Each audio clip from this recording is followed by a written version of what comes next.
SSC পরীক্ষা 2026-এর সকল শিক্ষার্থীদেরকে সামনে কিন্তু টেস্ট পরীক্ষা এবং সায়েন্সের প্রত্যেকটা স্টুডেন্টের জন্য টেস্ট পরীক্ষার প্রশ্ন কেমন হবে, কোথা থেকে প্রশ্ন আসবে, ক নাম্বার প্রশ্ন কি থাকবে, খ নাম্বার কি থাকবে, গ ঘ এবং এমসিকিউ প্রশ্ন কি থাকবে, সকল কিছু আজকে বিস্তারিত বলবো। একেবারে টেস্ট পরীক্ষার সুপার সাজেশন তো বলতে পারো, এখান থেকে পড়লে টেস্ট পরীক্ষা 100% কম পাবা। অনেক ছাত্রছাত্রীর একটা টার্গেট থাকে যে ভাইয়া সর্বপ্রথম আমাদের পাস মার্ক তুলে দেন, তারপরে আমাদের ভালো মার্ক করার দেন। তো সেক্ষেত্রে আমরা সর্বপ্রথম তোমাদের পাস মার্কের জন্য দুটো অধ্যায় সিলেক্ট করে দিব, দেন প্লাস পাওয়ার জন্য কোন অধ্যায়গুলো লাগবে এবং 95 প্লাস মার্ক অর্জন করার জন্য কোন কোন অধ্যায় লাগবে। তোমাদের অলরেডি জানো যে তোমাদের যে 25 মার্ক পরীক্ষা আছে প্র্যাকটিক্যাল, সেটা তো তোমাদের স্কুলে বর্তমান হয় না, তার মানে তোমাদের টোটাল মার্ক হলো 75 মার্ক। এই 75-এ কিভাবে আমরা 70 প্লাস অর্জন করতে পারি, চলো বিষয়টা আমরা দেখে নিই।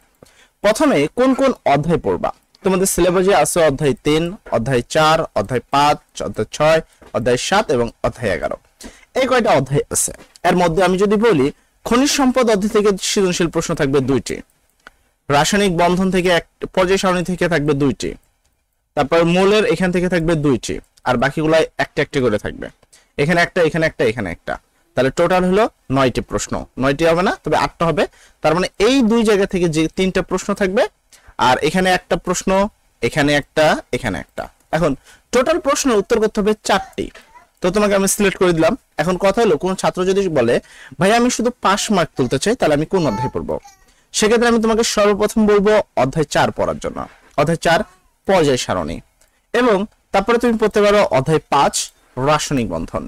এই দুইটা অধ্যায় পড়লে যে কোনো ছাত্র খুব অনায়াসে পাস মার্ক উঠে যাবে রসায়নের মধ্যে। যদি কারো যে প্লাস পাবা, সেক্ষেত্রে এর সাথে আর দুইটা অ্যাড দিবা, অধ্যায় 6 এবং অধ্যায় 7। এই দুইটা অ্যাড দিলে তোমাকে এখানে 4টা প্রশ্ন কমন পাবা, 100% গ্যারান্টি, এবং এখান থেকে প্লাস পাবা। এবার কিছু ছাত্র থাকে এক্সট্রাঅর্ডিনারি, তাদের জন্য তোমরা চাইলে এই অধ্যায় 11টাও পড়তে পারো। তুলনামূলক খনিজ সম্পদ অধ্যায়টি একটু কঠিন। এখন প্রশ্ন হলো এই অধ্যায়ের কি কি পড়বো। প্রথমে আমরা অধ্যায় 3 নিয়ে যদি কথা বলি, সেক্ষেত্রে পদার্থের গঠন, এখানে কিছু প্রশ্ন আছে, তবে আমি তোমাদের একবার A to Z দেখাবো, তাই আমি এখান থেকে ব্যাক করব। এখানে গ ঘের জন্য কিছু প্রশ্ন আছে, তবে আমরা প্রথমে যাবো আমরা আমাদের শীটে, যেখানে অধ্যায় 3 মানে প্রথম অধ্যায় থেকে আমরা বলছি। অধ্যায় 3-এ তোমাকে ক নম্বর প্রশ্ন হিসেবে কি কি পড়তে হবে? প্রথম, ভর সংখ্যা কাকে বলে? 2, আইসোটোপ কাকে বলে? 3, মৌল কাকে বলে? অরবিটাল কাকে বলে? তারপর 5 নাম্বার, সংকেত কাকে বলে? আইসোটোপ কাকে বলে? অরবিট কাকে বলে? দেখো, একটা অরবিটাল কাকে বলে, একটা হলো অরবিট কাকে বলে। হাইড্রোজেনের কতটি আইসোটোপ প্রকৃতিতে পাওয়া যায়? এই 8টি প্রশ্ন টেস্ট পরীক্ষার জন্য এই অধ্যায় থেকে সবচেয়ে বেশি গুরুত্বপূর্ণ। তারপর আসি তোমাদের খ নম্বর প্রশ্ন। খ নম্বর প্রশ্ন হলো তৃতীয় স্তরে বা তৃতীয় শক্তি স্তরে এফ অরবিটাল থাকে না কেন? প্রশ্নটি একটু ঘুরিয়ে বলতে পারে, একই সেম উত্তরই। তৃতীয় স্তরে এফ অরবিটাল বা 3f অরবিটাল হয় না কেন? সেক্ষেত্রে প্রশ্ন এরকম হয়, 2d অরবিটাল হয় না কেন? বিষয় একই, যে তৃতীয় স্তরে এফ অরবিটাল বা 3f অরবিটাল হয় না কেন, 2d অরবিটাল হয় না কেন? উত্তর তো দেখতে পাচ্ছ। তারপর ক্রোমিয়ামের ইলেকট্রন বিন্যাস ব্যতিক্রমধর্মী কেন? ব্যাখ্যা করো। ক্রোমিয়ামের যে ইলেকট্রন বিন্যাস সেটা ব্যতিক্রমধর্মী, ঠিক আছে? এই সম্পর্কে আমি কিন্তু আমার সাজেশন বলছি। কপার, তারপর হলো পটাশিয়াম, কপার, ক্রোমিয়াম এর ইলেকট্রন বিন্যাস সাধারণ নিয়ম মানে না কেন? সেম প্রশ্ন এখানে, ঠিক আছে? আচ্ছা, তারপর পরবর্তী প্রশ্ন 4 নম্বর এসে, এরপর তুমি পড়বে হলো ডিউটেরিয়াম হাইড্রোজেনের একটি আইসোটোপ, ব্যাখ্যা করো। দেন আছে হলো পরমাণুর বর্ণালী সৃষ্টি হয় কেন? ব্যাখ্যা করো। পরমাণুতে বর্ণালী সৃষ্টি হয় কেন? আর পরবর্তী পড়তে হবে কপারের ইলেকট্রন বিন্যাস সাধারণ নিয়ম মেনে চলে না কেন? যেমনটা বললাম যে কপার, ক্রোমিয়াম এগুলো থাকবেই। আচ্ছা, তারপরে 4d ও 3d ও 4s অরবিটালের মধ্যে কোনটি অধিক শক্তিশালী? তারপরে খ নম্বর বা সংক্ষিপ্ত প্রশ্ন বলতে পারো, পরমাণু সামগ্রিক ভাবে চার্জ শূন্য কেন? তারপর অ্যালুমিনিয়ামের একটি পারমাণুর ভর হিসাব করো। তো এই তো মোটামুটি এই কটা প্রশ্ন তোমাকে পড়তে হবে। এরপর আসি প্রয়োগ ও উচ্চ দক্ষতা। প্রয়োগ ও উচ্চ দক্ষতার হিসাবে তোমাকে যে যে প্রশ্নগুলো পড়তে হবে, আমরা ফার্স্ট প্রশ্ন বলছিলাম, যদি আমরা এখানে আসি, প্রথম বলা হয়েছে প্রোটন ও নিউটনের প্রকৃত ভর ব্যবহার করে একটির ভর নির্ণয় করো। তো এখানে আমরা কিন্তু এটা বলছি যে তোমাকে অবশ্যই পারমাণবিক ভর নির্ণয় করতে হবে, আইসোটোপের শতকরা দেওয়া থাকবে, ঠিক আছে? তো পারমাণবিক ভর নির্ণয় করতে পারতে হবে তোমাকে। আচ্ছা, তারপর হলো গাণিতিক বিশ্লেষণের মাধ্যমে তোমার কি আর মৌলটি শনাক্তকরণ করে এর সংকেত লেখো। তাহলে ওই আর মৌলর কি পারমাণবিক ভর নির্ণয় করতে হবে, এবং সেই পারমাণবিক ভর থেকে তোমাকে মৌলটি শনাক্তকরণ করতে হবে। তার পরবর্তী 2 নম্বর প্রশ্ন, এটা বোর্ডগুলোর সাইডে লেখা আছে, তুমি দেখতে পাচ্ছ। আচ্ছা, তো এখানে দুইটা মডেল আছে। প্রশ্ন হলো চিত্র 1 আর চিত্র 2 এর কোন পরমাণুর মডেলটি অধিক গ্রহণযোগ্য, যথাযথ যুক্তির মাধ্যমে বিশ্লেষণ করো। খুবই গুরুত্বপূর্ণ প্রশ্ন। তুমি যদি দেখো এখানে আমরা রাখছি কোন মডেল অধিক গ্রহণযোগ্য ব্যাখ্যা করো। সেক্ষেত্রে মডেল হলো দুইটা, এক হলো রাদারফোর্ডের পরমাণু মডেল, যেটা হলো এইটা রাদারফোর্ডের পরমাণু মডেল, আর এটা হলো বোরের পরমাণু মডেল। এর মধ্যে বোরের পরমাণু মডেল অধিক গ্রহণযোগ্য কেন, তার ব্যাখ্যা উত্তর এখানেই রয়েছে, সমস্যা নেই। এর পরবর্তী প্রশ্ন যেটা তোমরা দেখতে পাচ্ছ বেশ অনেকগুলো বডি আসছে। আচ্ছা, এখানে কিছু অরবিটাল দেওয়া আছে আর এখানে একটি পরমাণুর প্রকৃত নিউক্লিয়াস এবং নিউট্রন সংখ্যা দেওয়া আছে। প্রথম প্রশ্ন, দৃশ্যকল্প 2 এর মৌলটি শনাক্তকরণ করো। এই যে দৃশ্যকল্প যে মৌল, এই মৌলটি কি মৌল শনাক্ত, পারমাণবিক ভর নির্ণয় করতে হবে। দেন পারমাণবিক ভর থেকে নিউটন বাদ দিলে তুমি মৌল পাই যাবে, পারমাণবিক সংখ্যা পাই যাবে। দৃশ্যকল্প 1 এর ক্রম বিশ্লেষণ করো, মানে এই যে 4a 4p তারপর 4d এর অরবিটাল যে ক্রম আছে সেটা বিশ্লেষণ করতে হবে। যেমনটা আমি এখানে বলছি যে অরবিটালের ক্রম বিশ্লেষণ করতে হবে। কি করতে হবে, অরবিটালের ক্রম বিশ্লেষণ করতে পারতে হবে। তাহলে এখান থেকে তুমি অরবিটালের ক্রম বিশ্লেষণ করবা। আর পরবর্তী প্রশ্ন খুবই গুরুত্বপূর্ণ প্রশ্ন, তুমি দেখতে পাচ্ছ। তো এখানে কিছু মৌলের আইসোটোপের পরিমাণ দেওয়া আছে এবং এখানে তার শতকরা পরিমাণ দেওয়া আছে। এখানে প্রশ্ন বলছে উদ্দীপকের এক্স মৌলের আপেক্ষিক পারমাণবিক ভর নির্ণয় করো। এই যে মৌলগুলো আছে আর আপেক্ষিক পারমাণবিক ভর নির্ণয় করতে হবে। যেমনটা আমি এখানে তোমাকে ক্লিয়ারলি বলছি, দেখি আপেক্ষিক পারমাণবিক ভর নির্ণয় করো। আইসোটোপের শতকরা দেওয়া থাকবে, আইসোটোপের কি থাকবে, শতকরা পরিমাণ দেওয়া থাকবে। দেখো এখানে কিন্তু আইসোটোপের এই যে শতকরা পরিমাণগুলো দেওয়া আছে এবং তোমাকে কি ভর নির্ণয় তুলছে। উদ্দীপকের ওয়াইজেট মৌল দুটির ইলেকট্রন বিন্যাস 2n² সূত্রকে মেনে চলে কিনা বিশ্লেষণ করো। এখানে অনেকের মনে থাকতে পারে যে ভাইয়া এই প্রশ্ন উত্তরগুলো কোথায় পাবো, হ্যাঁ এখানেই পাবা। তারপর সেকেন্ড প্রশ্ন এরকম তুমি দেখতে পাচ্ছ, তো শতকরা পরিমাণ আছে। সেম প্রশ্ন যে শতকরা পরিমাণ নির্ণয় করতে হবে, মানে এখানে তোমার কি পারমাণবিক ভর দিয়ে রাখছে, শতকরা পরিমাণ উল্টা কাজ করতে হবে। ইলেকট্রন বিন্যাসের প্রধান শক্তি স্তরের সাথে উপশক্তি স্তরের দৃশ্যকল্প এটা বর্ণনা করতে হবে। এরপরে আরো কিছু প্রশ্ন তোমাদের জন্য দেওয়া রাখছি। প্রথম এখানে দুইটা বলে দেখতে পাচ্ছ। প্রশ্ন হলো উদ্দীপকের ক অনুসারে পরমাণুর শেষ কক্ষপথ গুণন কণিক ভরবেগ নির্ণয় করো। এখন কণিক ভরবেগ নির্ণয় করতে পারতে হবে, যেমনটা আমি তোমাকে এখানে দেখাইলাম যে কণিক ভরবেগ, তুমি এখানে যে এখানে কণিক ভরবেগ বা বেগ নির্ণয় করতে পারতে হবে। এই অনুসারে পড়লে শুধু টেস্ট না, একবার টেস্ট না, তোমার ফাইনাল পরীক্ষাতে তুমি এখান থেকে 100% প্রশ্ন কমন পাবা। উদ্দীপকের নির্দেশিত মডেল দ্বয়ের মধ্যে তুলনা করো। একটা হলো রাদারফোর্ড, একটা হলো বোর, এই দুটো মডেলের মধ্যে তুলনা করতে হবে। এখানেও সেম প্রশ্ন, রাদারফোর্ড বোর। প্রশ্ন হলো পরমাণুর মধ্যে উদ্দীপকের কোন মডেলটি অধিক গ্রহণযোগ্য বিশ্লেষণ করো। ঠিক আছে, আচ্ছা। তো এখানে দেখো কি ইলেকট্রনের গতিবেগ নির্ণয় করো। তারপর কিউ মৌলের ইলেকট্রন বিন্যাস স্বাভাবিক নিয়ম মেনে চলে না, যুক্তি সহ বিশ্লেষণ করো। ঠিক আছে, এখন প্রশ্ন হলো এগুলো উত্তর, এই দেখো এগুলোর উত্তর এই যে নিচে আমরা এখানে উল্লেখ দেওয়া আছে, প্রত্যেকটা প্রশ্ন উত্তর দেওয়া আছে। 3 নম্বর প্রশ্নের, 4 নম্বর প্রশ্নের, 5 নম্বর প্রশ্নের উত্তরগুলো তোমাদের এখানে দেওয়া আছে। আচ্ছা, তো যাক আমরা প্রথম অধ্যায় গেল। তারপরে অধ্যায়ের নাম হলো অধ্যায় 4 পর্যায় সারণী। আচ্ছা, পর্যায় সারণী থেকে আমরা কি কি পড়বো, এখানে আমরা কিন্তু মেন প্রশ্নগুলো এখানে উল্লেখ রাখছি। এখন আমরা চলে যাবো আমরা শীটে, যেখানে পর্যায় সারণীতে চলে যাবো। তো পর্যায় সারণীতে তোমাকে ক নাম্বার যে প্রশ্নগুলো পড়তে হবে। আর একটা বিষয়, অনেকে তোমরা এই শীটগুলো নিতে চাও, তোমরা চাইলে এই শীটগুলো নেওয়ার জন্য হোয়াটসঅ্যাপে যোগাযোগ করতে পারো। আমাদের হোয়াটসঅ্যাপ নাম্বার 013-20-77-2808 নাম্বারে যোগাযোগ করে তুমি খুব অনায়াসে এই পিডিএফ গুলো সংগ্রহ করতে পারো। ঠিক আছে, আচ্ছা। তো এবার চলে আমরা মেন প্রশ্নে। প্রথম, উপধাতু কাকে বলে? তারপর অবস্থান্তর মৌল কাকে বলে? মুদ্রা ধাতু কাকে বলে? তারপর যদি প্রশ্ন আসে তোমার কি নিউল্যান্ডের অষ্টক সূত্রটি বিকৃতি করো। তারপর ইলেকট্রন আসক্তি কাকে বলে? মেন্ডেলিভের পর্যায় সূত্রটি লিখো। তড়িৎ ঋণাত্মকতা কি? তারপর ইউপ্যাক এর পূর্ণরূপ কি? ঠিক আছে, আচ্ছা 8টা প্রশ্ন। তারপর আধুনিক পর্যায় সারণীতে সর্বমোট কতটি পর্যায় আছে? এই হলো 9টি প্রশ্ন। এরপর আসে খ নম্বর প্রশ্ন, ক্যালসিয়াম ও ক্যালসিয়াম প্লাস এর মধ্যে কোনটি আকারে বড়? ব্যাখ্যা করো। তারপর ইলেকট্রন বিন্যাসী পর্যায় সারণীর মূল ভিত্তি, ব্যাখ্যা করো। তারপরে ক্লোরিন একটি হ্যালোজেন মৌল, ব্যাখ্যা করো। তারপরে আর্গন একটি স্থিতিশীলতা, ব্যাখ্যা করো। এর পরবর্তী প্রশ্ন হলো ডোবেরাইনারের ক্রয় সূত্রটি বিকৃতি করো। তার পরবর্তী 6 নম্বর প্রশ্ন হলো আয়রন 2+, আয়রন 3+ আয়রনের মধ্যে কোনটি অধিক সুস্থিত, ব্যাখ্যা করো। এরপরে নিষ্ক্রিয় গ্যাস বলতে কি বোঝায়?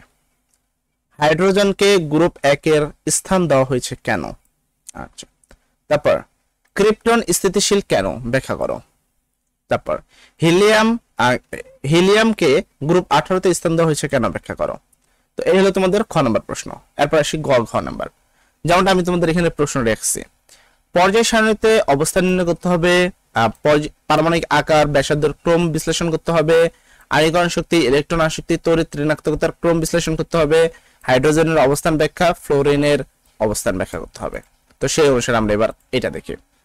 প্রথম এখানে একটা প্রশ্ন তোমরা দেখতে পাচ্ছ, যেটা হলো চট্টগ্রাম 2024 একটি প্রশ্ন। বলা হয়েছে ইলেকট্রন বিন্যাসের মাধ্যমে ওয়াই মৌলের গ্রুপ ও পর্যায় নির্ণয় করো। যেমনটা আমি এখানে বলছিলাম যে তোমার কি করতে হবে, পর্যায় সারণীতে মৌলের অবস্থান নির্ণয় করতে হবে। মৌলের অবস্থান নির্ণয় বলতে বোঝানো হয় যে গ্রুপ এবং পর্যায় নির্ণয়। সরাসরি কিন্তু অবস্থান নির্ণয় করতেও বলতে পারে যে ওয়াই মৌলের অবস্থান নির্ণয় করো। তারপর উদ্দীপকের মৌলগুলোর আয়নীকরণ শক্তির ক্রম শুধু ঊর্ধ্বগামী না হওয়ার কারণ ব্যাখ্যা করো। তার মানে এই যে আয়নীকরণ যে ক্রম আছে, আয়নীকরণ শক্তির ক্রম, আমরা যেমনটা এখানে বলছি যে আয়নীকরণ শক্তির ক্রম একই সেম জিনিস, আবার ইলেকট্রন আসক্তি, তারপর তড়িৎ ঋণাত্মকতা, তারপর রয়েছে তোমার এখানে যদি কথা বলি তোমার কি তড়িৎ ঋণাত্মকতা, এগুলো তোমার কি কি সেম টু সেম, তো একই প্রশ্ন। তারপর সেকেন্ড প্রশ্ন হলো ময়মনসিংহ 2024 একটি প্রশ্ন। বলা হয়েছে ইলেকট্রন বিন্যাস উল্লেখপূর্বক পর্যায় সারণীতে অবস্থান নির্ণয় করো। যেমনটা বললাম যে অবস্থান নির্ণয় করো মাস্ট বি ইম্পর্টেন্ট। উদ্দীপকে উল্লিখিত মূল তিনটির পারমাণবিক ব্যাসার্ধের ক্রম বিশ্লেষণ করো। তার মানে এখানে যে উদ্দীপকটা রয়েছে সেখান থেকে পারমাণবিক ব্যাসার্ধের ক্রম বিশ্লেষণ করতে হবে, যেমনটা আমরা উল্লেখ রাখছি। খুবই গুরুত্বপূর্ণ প্রশ্ন। তারপর কবিলা বোর্ড 2022 প্রশ্ন। জাস্ট এখানে সবচেয়ে ইম্পর্টেন্ট প্রশ্নগুলো রাখা হয়েছে, যেগুলো এসএসসি 2026 এবং 27 দুজনের জন্যই গুরুত্বপূর্ণ। তার মধ্যে এসএসসি 2026 এখান থেকে 100% কমন পাবা নিঃসন্দেহে, একবারে পরীক্ষার আগ পর্যন্ত। ঠিক আছে, আমাদের শীটে কি কি রয়েছে যদি কথা বলি, সেক্ষেত্রে প্রথমে একটা শীটে তোমাদের অ্যানালাইসিস দেওয়া আছে, দেন এই শীটে তোমাদের এমসিকিউ প্রশ্ন দেওয়া আছে, সবচেয়ে টপ এমসিকিউ প্রশ্নগুলো আছে এখানে। তারপরে এই প্রশ্নগুলো যে আছে, এই প্রশ্নগুলোর ব্যাখ্যা নিচে দেওয়া আছে। আমরা যদি খেয়াল করি এমসিকিউর ব্যাখ্যা দেওয়া আছে, এবং পাশাপাশি তোমরা ক নাম্বার যে প্রশ্ন আছে, ক নাম্বার প্রশ্নগুলো দেওয়া আছে, তারপরে ভিত্তিতে খ নাম্বার প্রশ্ন দেওয়া আছে, তারপরে তোমাদের গ ঘ নাম্বার প্রশ্ন এবং উত্তর দেওয়া আছে। এই যে ঠিক আছে, তো একটা শীটে আমরা এইভাবে রাখছি, তোমরা চাইলে এই শীটগুলো খুব অনায়াসে নিতে পারো। অলরেডি অনেক ছাত্রছাত্রী নিয়েছে, তোমরা যারা নিতে চাও তারা অবশ্যই কমেন্ট সেকশনে যোগাযোগ করবা। হোয়াটসঅ্যাপ নাম্বার যেটা দিলাম সেটার সাথে যোগাযোগ করলে তুমি ইজিলি কিন্তু এইগুলো পেয়ে যাবা। আচ্ছা, তারপর আসি 3 নম্বর প্রশ্ন। 3 নম্বর প্রশ্ন হলো পর্যায় সারণীতে জেড মৌলের অবস্থান নির্ণয় করো। পর্যায় সারণী এটা, জেড মৌল হলো এখানে, যার অবস্থান নির্ণয় করতে হবে। অবস্থান মানে পর্যায় সংখ্যা এবং গ্রুপ সংখ্যা নির্ণয় করতে হবে। WXY মৌলগুলো একই রকম ধর্ম প্রদর্শন করে, বিশ্লেষণ সহ ব্যাখ্যা করো। তারপর তোমাদের 4 নম্বর প্রশ্ন, যশোর 2022 প্রশ্ন।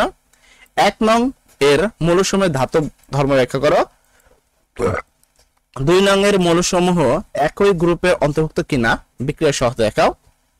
তার পরবর্তী প্রশ্ন হলো 5 নম্বর প্রশ্ন।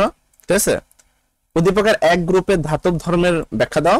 উদ্দীপকের এ ও সি গ্রুপের সক্রিয়তার ক্রম বিশ্লেষণ করো। তার পরবর্তী প্রশ্ন, এখানে 6 নম্বর প্রশ্ন হলো পর্যায় সারণীতে এ এর অবস্থান নির্ণয় করো। তারপর উদ্দীপকের মৌলসমূহের আয়নীকরণ শক্তির ক্রম বিশ্লেষণ করো।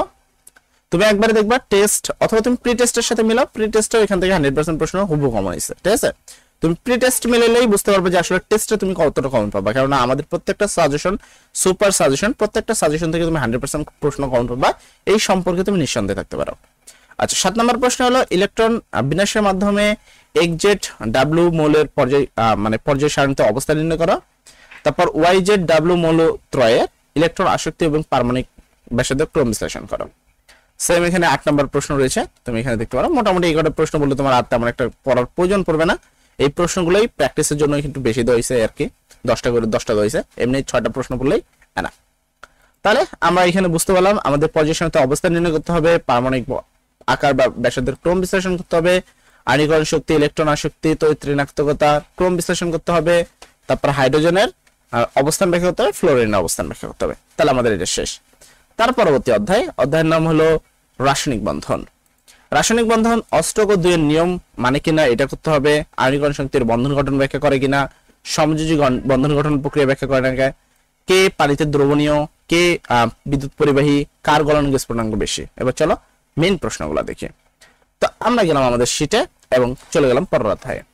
পরের অধ্যায়ে যদি আমরা ক নাম্বার প্রশ্ন বলি, যে এখানে সবচেয়ে গুরুত্বপূর্ণ ক নাম্বার প্রশ্ন কি কে, মুক্তজোড় ইলেকট্রন কাকে বলে, যোগমূলক কাকে বলে, তারপর হলো পারমাণবিক শ্বাস কাকে বলে, ধাতব বন্ধন কাকে বলে, আয়ন কাকে বলে, আণবিক সংকেত কাকে বলে, সঞ্চারশীল ইলেকট্রন কাকে বলে, ভ্যান ডার ওয়ালেস আকর্ষণ বল কাকে বলে, রাসায়নিক বন্ধন মূল রাসায়নিক বন্ধন গঠনের মূল কারণ কি? এরপর খ নাম্বার প্রশ্ন, সঞ্চরণশীল ইলেকট্রন বলতে কি বোঝায়? অক্সিজেনের যোজ্যতা এবং যোজনী ইলেকট্রন সমান নয়, ব্যাখ্যা করো। তার পরবর্তী যদি আমরা 3 নম্বর দেখি, কার্বন মনো অক্সাইড যৌগে কার্বনের সুপ্ত যোজনী ব্যাখ্যা করো। কার্বন টেট্রাক্লোরাইড মুক্ত জোড় ইলেকট্রনের সংখ্যা ব্যাখ্যা করো। এরপরে যৌগের গাঠনিক সংকেত বলতে কি বোঝো? উদাহরণ দাও। তারপর এখানে রয়েছে হলো ক্যালসিয়াম সোডিয়াম ক্লোরাইড এর জলীয় দ্রবণ বিদ্যুৎ পরিবহন করলেও তোমার কি এখানে গ্লুকোজ এর জলীয় দ্রবণ বিদ্যুৎ পরিবহন করে না কেন? আয়রন পরিবর্তনশীল যোজনী প্রদর্শন করে, বুঝিয়ে লেখো। তারপর ফার্স্ট আয়রন টেট্রাক্লোরাইড যৌগে আয়রনের সুপ্ত যোজনী শূন্য বলতে কি বোঝায়? তারপর আসছে তোমাদের প্রয়োগ এবং উচ্চতর দক্ষতা সম্পন্ন প্রশ্ন। প্রথমে এরকম একটা ছোট্ট উদ্দীপক থাকবে, বরিশাল বোর্ড 2023 এর একটি প্রশ্ন।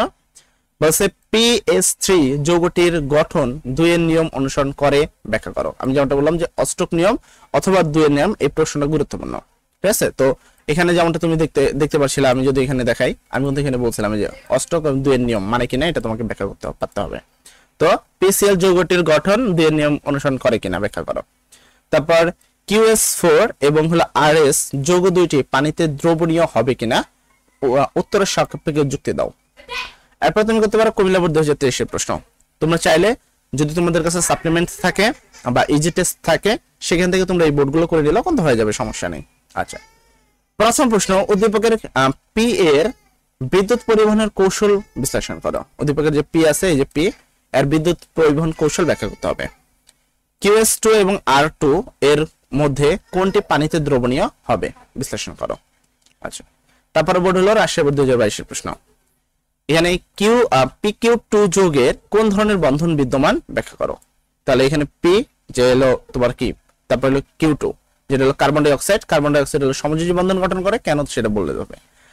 RQ এবং PQ2 উভয় যৌগদ্বয় পানিতে দ্রবীভূত হয় কি, উত্তরের সাপেক্ষে যুক্তি দাও।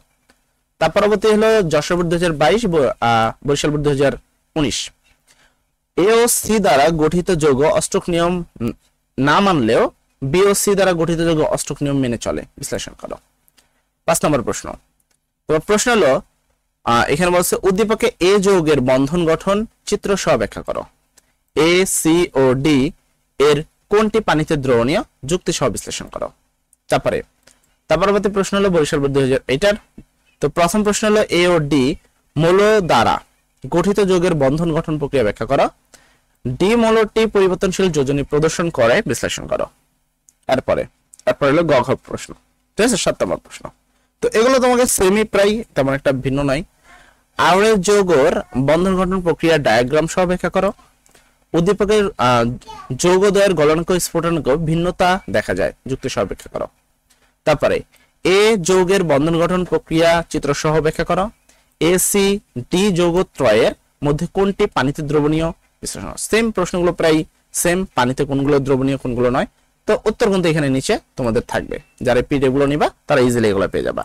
তাহলে আমাদের এই অধ্যায় থেকে থাকলো অষ্টক ও 2 এর নিয়ম মানে কিনা, আয়নিক বন্ধন ব্যাখ্যা করতে হবে, সমযোজী বন্ধন ব্যাখ্যা করতে হবে, কে পানিতে দ্রবণীয়, কে পানিতে বিদ্যুৎ পরিবাহী করে, কার গলনাঙ্ক স্ফুটনাঙ্ক বেশি এবং কেন, শেষ। আচ্ছা, তাহলে আমাদের 5 নম্বর অধ্যায় শেষ। এরপর আসি তোমাদের 6 নম্বর অধ্যায়। অধ্যায় 6 হলো মৌলের ধারণা ও রাসায়নিক গণনা অধ্যায়ের নাম।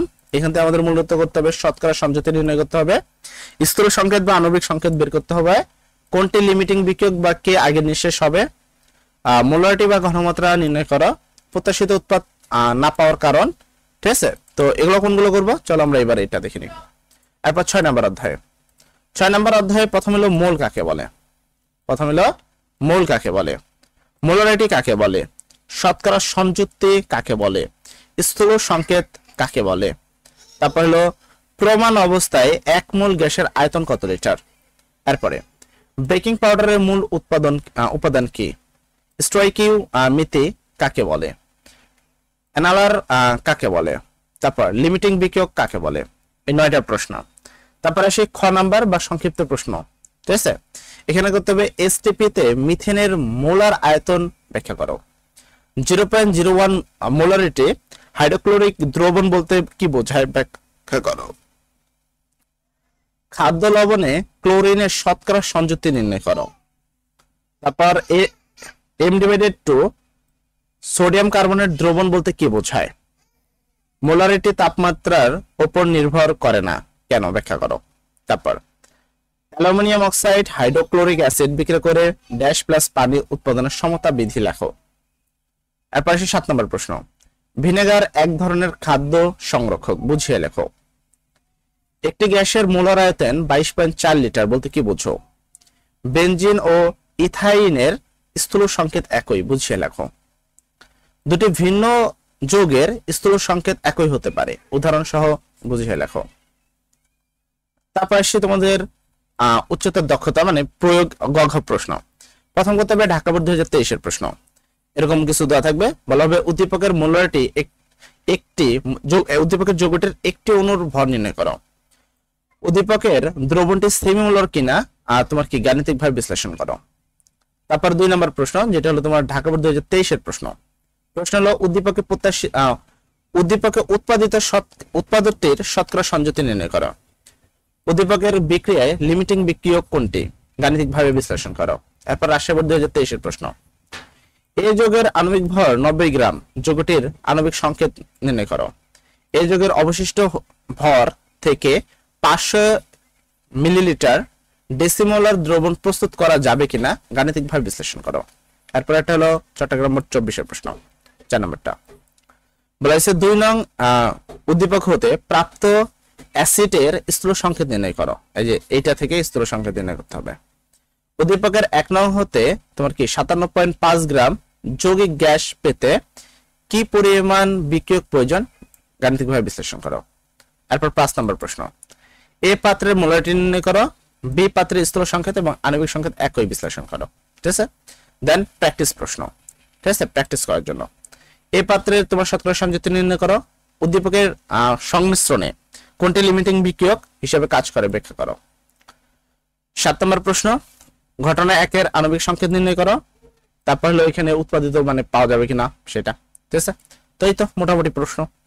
এরপরে তাহলে আমরা এই অধ্যায় থেকে শিখবো হলো শতকরা সংযুক্তি নির্ণয়, স্থূল সংকেত এবং আণবিক সংকেত বের করা, কোনটি লিমিটিং বা কে আগে শেষ হবে বা দ্রবণের প্রকৃতি কেমন হবে, মোলারিটি বা ঘনমাত্রা নির্ণয় করা, প্রত্যাশিত উৎপাদ পাওয়া না যাওয়ার কারণ। তারপরে আসি 7 নম্বর অধ্যায়। অধ্যায়ের নাম রাসায়নিক বিক্রিয়া। রাসায়নিক বিক্রিয়ায় কি কি পড়ব।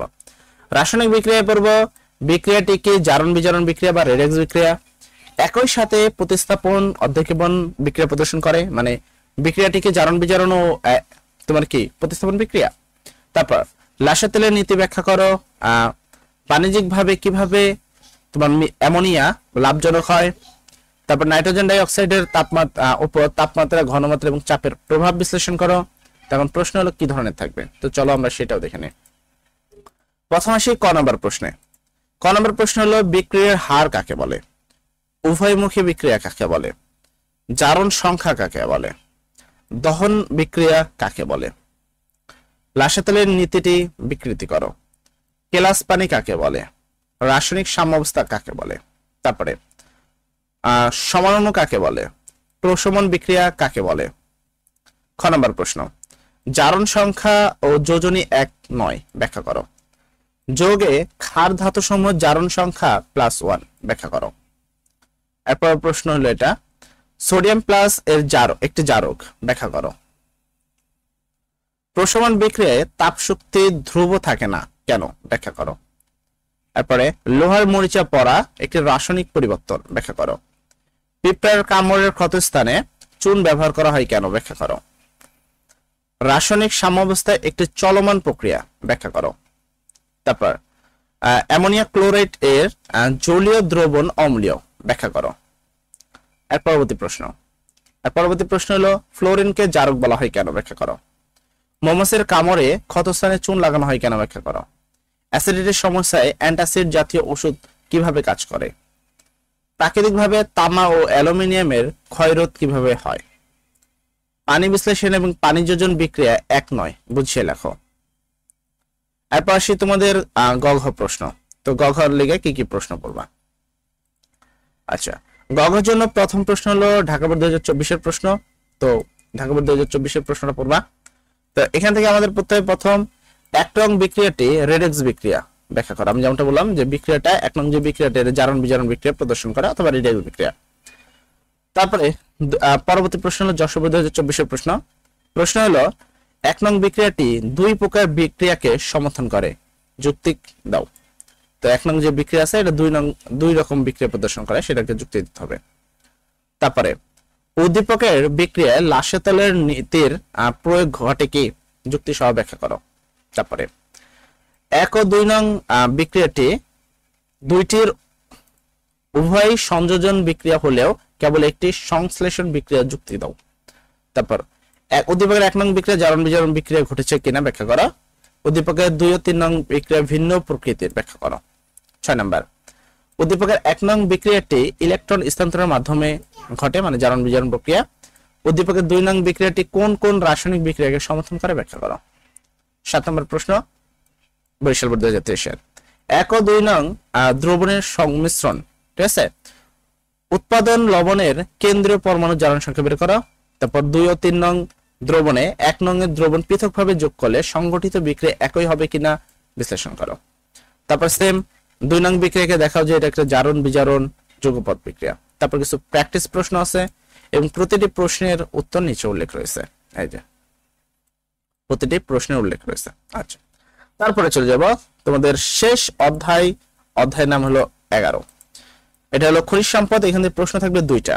অ্যালকেন থেকে তোমার যদি প্রশ্ন আমি একটু রিপিটলি আসে। আচ্ছা, অ্যালকেন থেকে তোমার কি শনাক্তকরণ, তারপর অ্যালকেন থেকে অ্যালডিহাইড জৈব অ্যাসিড অ্যালকোহল প্রস্তুত করা, অ্যালডিহাইড জৈব অ্যাসিড তারপর কি অ্যালকোহল থেকে অ্যালকেন প্রস্তুত করা, মিথেন থেকে কার্বন টেট্রাক্লোরাইড উৎপন্ন করা, ডিকার্বক্সিলিক অ্যাসিড বিক্রিয়া করা। এখান থেকে প্রশ্ন থাকবে 2 সেট।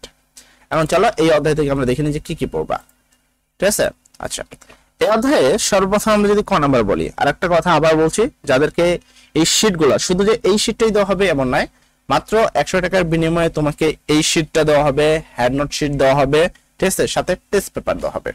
অর্থাৎ তুমি টোটাল বলতে পারো যে 1500 টাকার শীট তোমাকে 100 টাকার মাধ্যমে দেওয়া হচ্ছে। তোমরা চাইলে হোয়াটসঅ্যাপে যোগাযোগ করে খুব ইজিতেই নিতে পারো। ইতিমধ্যে অনেক ছাত্রছাত্রী কিন্তু শীট নিয়ে নিয়েছে।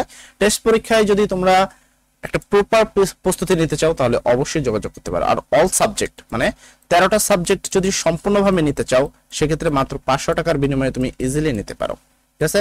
তো চলো আমরা শুরু করি। প্রথম, সমগোত্রীয় শ্রেণী কাকে বলে? দ্বিতীয় প্রশ্ন, অলিফিন কাকে বলে? আচ্ছা, আমি এখানে একটু জুম করছি। তারপর প্যারাফিন কি? চর্বি কাকে বলে? মেথিলেটেড স্পিরিট কাকে বলে? মনোমার কাকে বলে? আচ্ছা, তারপর প্রতি প্রশ্ন হলো ফরমালিন কাকে কি? ঘনীভবন পলিমারকরণ বিক্রিয়া কাকে বলে? এর পরবর্তী প্রশ্ন, গ্যাসোলিন কাকে বলে? সমরণকরণ বিক্রিয়া কাকে বলে? কোক কি? পলিমার কাকে বলে? অ্যালকাইল মূলক কাকে বলে? রেকটিফাইড স্পিরিট কাকে বলে? অ্যালকাইন কাকে বলে? আচ্ছা, খ নম্বর প্রশ্ন হলো বেনজিন একটি অ্যারোমেটিক যৌগ, ব্যাখ্যা করো। ইথেন অপেক্ষায় ইথিন অধিক সক্রিয়, ব্যাখ্যা করো। পলিপ্রোপিনকে যুক্ত পলিমার বলা হয় কেন, ব্যাখ্যা করো। তারপর হলো পলিথিন সংযোজন পলিমার, ব্যাখ্যা করো। বেশি হয়ে গেল কেন? আচ্ছা, তারপর আসি 5 নম্বর প্রশ্নে। তো এর পরবর্তী প্রশ্ন হলো মানে C2H6 অর্থাৎ হলো তোমার হলো ইথাইনকে প্যারাফিন বলা হয় কেন? তারপর প্রোপানোইক অ্যাসিড দুর্বল অ্যাসিড, ব্যাখ্যা করো। পেট্রোলিয়ামকে জীবাশ্ম জ্বালানি বলা হয় কেন? মিথানল ও ইথানল যৌগ দুটি একই সমগোত্রীয় শ্রেণীভুক্ত, ব্যাখ্যা। তারপর আসি কিছু তোমাদের মেন প্রশ্ন, জৈব অজৈব যৌগের মধ্যে পার্থক্য কি, ব্যাখ্যা করো। অ্যালকিন সংযোজন বিক্রিয়ার অংশগ্রহণ করে কেন? তারপর অ্যালিফেটিক হাইড্রোকার্বন বলতে কি বুঝো? তারপর হলো ন্যাপথলিন একটি অ্যারোমেটিক হাইড্রোকার্বন, বুঝিয়ে লেখো। এরপর আসি গঘ প্রশ্ন। গঘ হিসাবে তুমি করবা হলো চট্টগ্রাম বোর্ড 2024 এর প্রশ্ন যে উদ্দীপকের এ যৌগটির অসম্পৃক্ততা কিভাবে প্রমাণ করবে, বিশ্লেষণ করো। যেমনটা আমি বললাম যে অ্যালকিন শনাক্তকরণ বিক্রিয়া তোমাকে করতে হবে। এই অসম্পৃক্ততা বিষয়টাই হলো অ্যালকিন শনাক্তকরণ। ডিকার্বক্সিলেশনের মাধ্যমে করা যেতে পারে, আরো 4টা প্রক্রিয়া আছে। আচ্ছা, তারপরে বি যৌগ থেকে কিভাবে ইথেন প্রস্তুত সম্ভব ব্যাখ্যা করো। এই ধরনের প্রশ্নগুলোর জন্য টোটাল 10টা সূত্র আছে। তো এই 10টা সূত্র থেকে যে কোনো রূপান্তর ইজিলি সম্ভব, ঠিক আছে, 10টা সূত্রের মাধ্যমে। আচ্ছা, তার পরবর্তী প্রশ্ন এখানে যশোর 2024-এর উদ্দীপকের বিক্রিয়ক যৌগটির অসম্পৃক্ততার পরীক্ষার সমীকরণ সহ লেখো। তারপর পি যৌগ থেকে পলিথিনের মনোমার প্রস্তুত করো, মানে পি যৌগ হলো তোমার একটা অ্যাসিড, তো সেখান থেকে পলিথিনের মনোমার মানে ইথেন তৈরি করতে হবে তোমার। আচ্ছা, কিউ যৌগ থেকে কিভাবে জৈব অ্যাসিড প্রস্তুত করবা। তো এখানে যে প্রশ্নগুলো আছে তুমি যদি সবগুলো প্রশ্ন থেকে ভালো করে তাকাও, এক যৌগ থেকে আরেক যৌগ প্রস্তুত করা, এ থেকে সি প্রস্তুত করা, তো সব জায়গায় জাস্ট একটা থেকে আরেকটা প্রস্তুত করা, অসম্পৃক্ত শনাক্তকরণ, এগুলো হলো তোমাদের জন্য গুরুত্বপূর্ণ। তো এগুলো সবগুলোর উত্তর একবারে ইজিলি ভাবে তোমাকে মানে খুব সহজভাবে এখানে বুঝিয়ে দেওয়া আছে। তুমি যদি দেখো খুব অল্প অল্প করে উত্তরগুলো দেওয়া আছে যেন তোমার লিখতে কষ্ট না হয়, বুঝতে কষ্ট না হয়। আবার বলছি, এই পিডিএফ গুলো তোমরা খুব অনায়াসে নিতে পারো। তার জন্য হোয়াটসঅ্যাপ নাম্বারে যোগাযোগ করবা। অল সাবজেক্ট নিলে পড়বে তোমাদের 500 টাকা, আর যদি মাত্র একটা সাবজেক্ট নাও তাহলে পড়বে মাত্র 100 টাকা। এই 100 টাকার বিনিময়ে তুমি যা যা পাচ্ছ, এই 100 টাকার বিনিময়ে তুমি পাবা সর্বপ্রথম যে টেস্ট পেপার, মানে যেটার সাহায্যে তোমাকে সাজেশন দিচ্ছে সেই উদ্ভাস শীট তুমি পাচ্ছ। পাশাপাশি তুমি পাবা হলো টেস্ট পেপার, অর্থাৎ ই টেস্ট পেপার যেটাকে বলি আমরা, তো টেস্ট পেপার পাচ্ছ, পাশাপাশি আমাদের স্পেশাল হ্যান্ড নোট পাচ্ছ। তো এগুলো পড়লে টেস্ট পরীক্ষা শুধু তাই নয়, তোমার একেবারে এসএসসি পরীক্ষা 2026 তোমার ফাইনাল পরীক্ষা পর্যন্ত তোমাকে আর কিচ্ছু পড়তে হবে না। তো মাত্র এই নাম্বারে, হোয়াটসঅ্যাপ নাম্বারে যোগাযোগ করে খুব ইজিলিতে তোমরা নিতে পারো। সবাই ভালো থাকবা, সবার জন্য দোয়া করি। আসসালামু আলাইকুম।